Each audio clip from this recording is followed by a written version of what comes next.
નમસ્કાર મિત્રો, કેમ છે? મજામાં? આજે તમને મારે વાત કરવી છે સાવરકુંડલા તાલુકાની. સાવરકુંડલા તાલુકામાં છેલ્લા 20થી 25 વર્ષથી ભારતીય જનતા પાર્ટીના આગેવાનો વાતો કરે છે જેડીસી લાવવાની. વર્ષોથી વાતો કરે છે, ચૂંટણી આવે જ્યારે ભાષણો કરે, અમે સાવરકુંડલામાં જેડીસી લાવીશું, કરોડોના વિકાસના કામ કરશું. પરંતુ આજ દિન સુધી આ જેડીસી આવી નથી, જેના કારણે સાવરકુંડલા તાલુકામાંથી અને શહેરમાંથી ઘણા યુવાનો બેરોજગાર થયા છે. અને બેરોજગાર કરને કારણે એ યુવાનો સુરત, અમદાવાદ અને વડોદરા તરફ પોતાની રોજગારી માટે ગયા છે અને અમુક યુવાનો વિદેશ પણ જતા રહ્યા છે.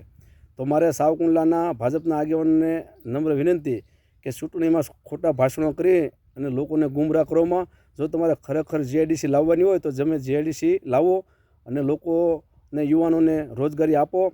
અને જો તમે જેડીસી લાવશો તો અમરેલી જિલ્લાના સેવાદળના પ્રમુખ તરીકે હું તમને ખુદ અભિનંદન આપીશ. બાકી ખોટી વાતો કરીને લોકોને ગેરમાર્ગે દોરવાનું બંધ કરો.